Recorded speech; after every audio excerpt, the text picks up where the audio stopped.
What's up guys, it's Amanda. Welcome back to my channel and happy Artsy Fartsy Friday.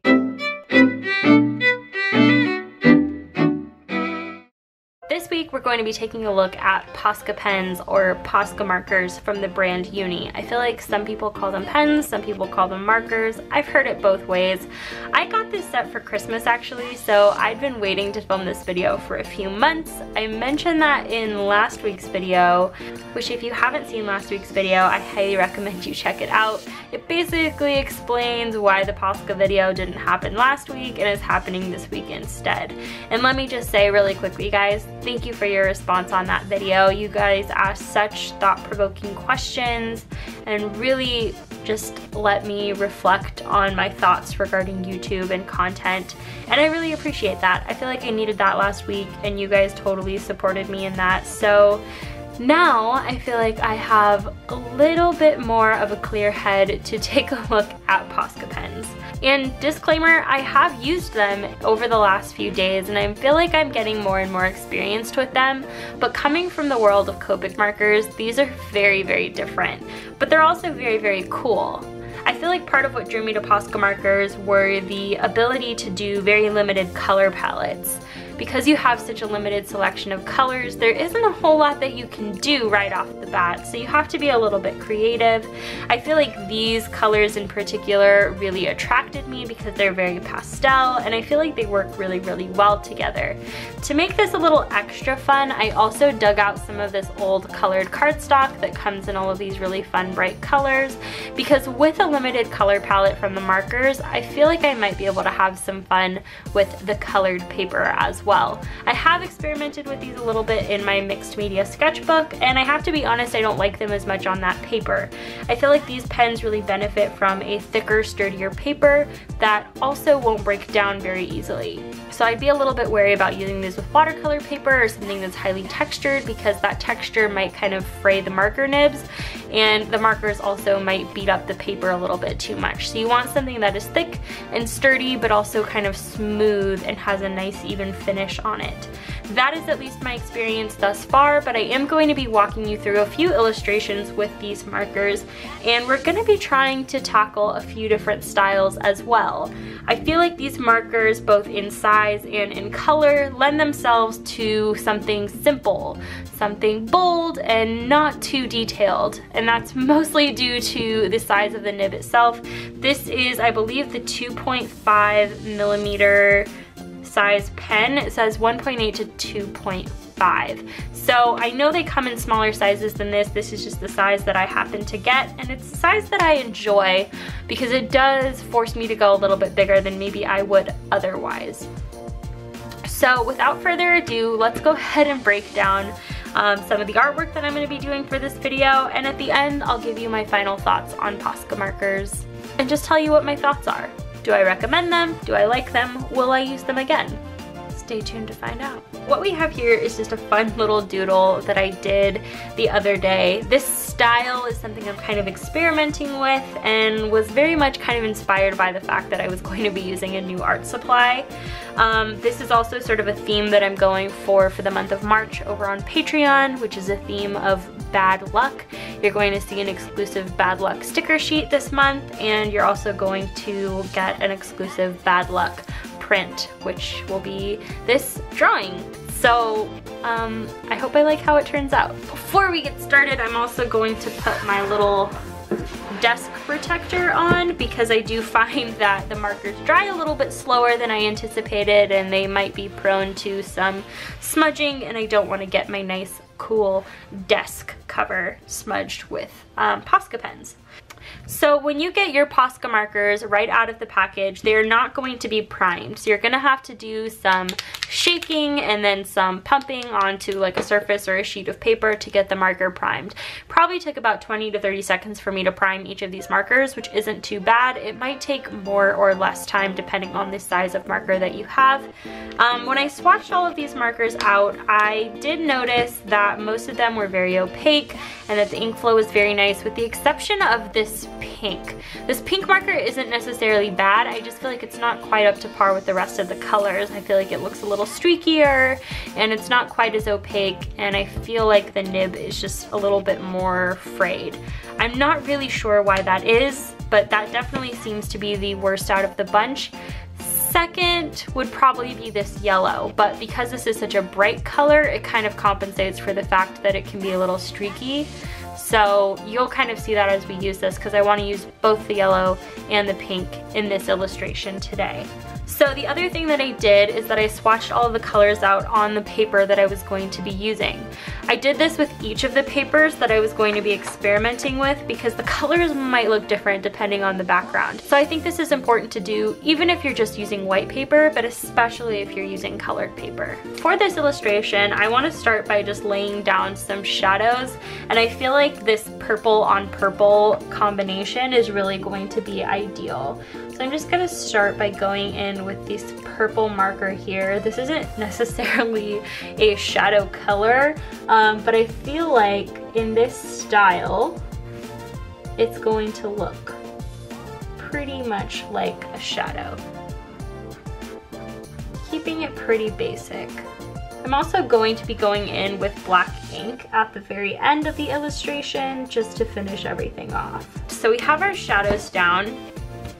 I think I want to do the hair pink, so I'm going to shake up my pink marker just to give it the best possible chance.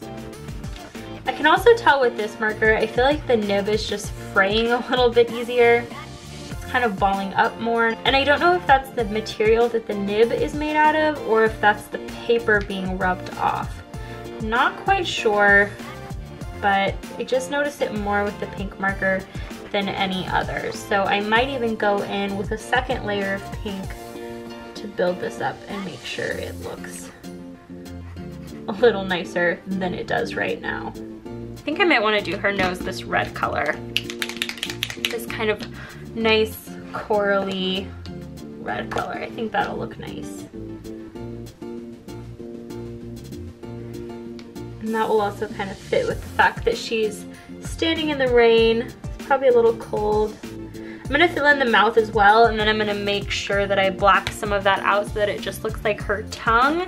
But I'm just gonna fill it all in for now because it is a very tiny area. So it'll be easier to fill the black area in with a micron pen than it will be to be super precise with the Posca pen. I definitely feel like the marker is eating away at the paper more than the paper is eating away at the marker. Does that make sense? Now I feel like her eye color I'm a little stuck on. Green, blue, I'm gonna wait and I'm gonna color in her rain jacket first. So I'm gonna color it in using this really fun bright yellow shade, because I feel like this shade is just so amazing. Oh, this color makes me so happy.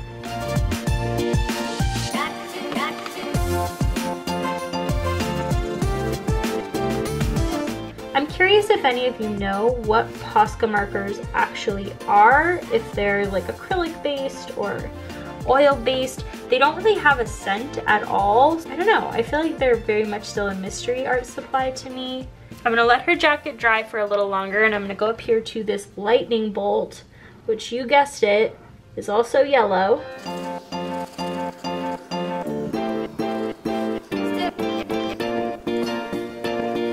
Okay, interesting color decision here.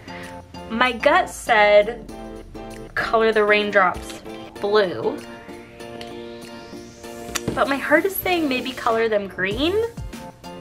I don't know, we're gonna see how it goes. The cool thing about this is if I color them green and then decide I don't like it, I can always color over them with the blue, and it'll pretty much cover it up completely because of how opaque they are. You can see I did get some paint here on the side of my hand.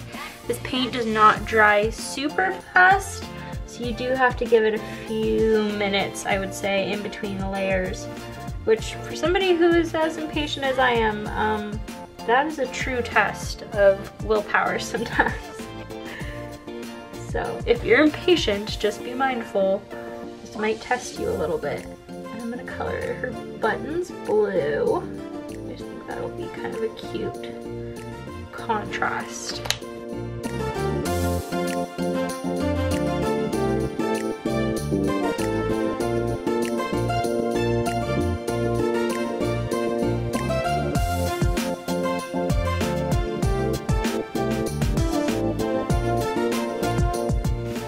Now, we just need to line it. So I've been using my Copic multi-liner in the size 0.8 for this, just because it's kind of just a larger nib, but I actually have one that's even a little bit larger, and that's the Copic 1 or 1.0. So I think I'm actually gonna use this.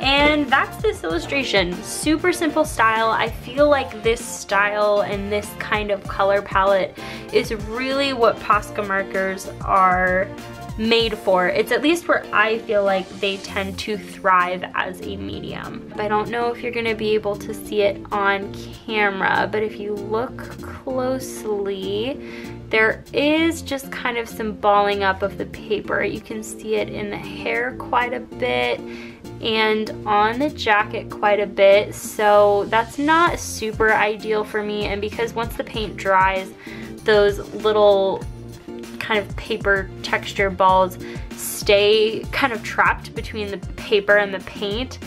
They do give it sort of this textured look, which I'm not crazy about. To me, that kind of ruins the illusion of it being like super smooth, flat color. But I think it's really cool to experiment with these markers in this kind of way. Now, the other thing that I want to try doing with these markers is experimenting with a style that is a little bit more my usual speed. You can see here I have this super quick little drawing of Poison Ivy, and I want to see what the Posca markers look like in this style.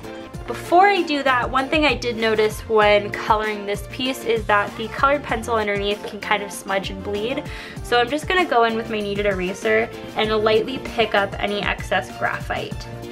Now, the other thing I'm gonna push myself to do in this piece is really try and work from the background up to the foreground. So I'm just gonna start by coloring the background, which is gonna be these little lattice fence lines. I think it's kind of fitting for Poison Ivy. I might go in and add some like leaves and flowers on top of these too. So it'd probably not be my color of choice for these, but we have 7 colors and this is the closest thing to an earth tone that we have, so this is what we're gonna use. I think that's the other thing that I like about Posca markers is they kind of challenge me to just work with what I've got. When I work with Copic markers, I don't necessarily think to color something just any old color. I tend to color it the color that I think it is in my mind. With Posca markers, I feel like it's kind of taken that out of the equation, which I find just allows me to push myself with colors a little bit more and use colors where I normally wouldn't. And I think that's really been a benefit to me, and it might be a continued benefit as I continue to use Posca markers in my future artwork, because it's just challenging me to see a color for what it is, not what it should be.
also filmed this third little simple illustration. It's definitely the simplest out of the three, and I wanted to include it just to show you what you can do with Posca markers using a really limited color palette.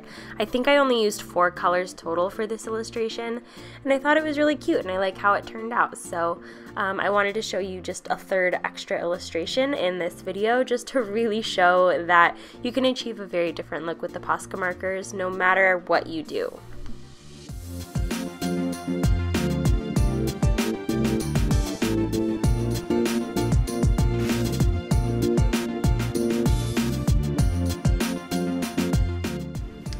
Alright, and here we have all of my Posca marker illustrations. On the right here we have the very first Posca marker illustration that I did. This is actually an exclusive video over on Patreon, so if you want to check that out, it's over there.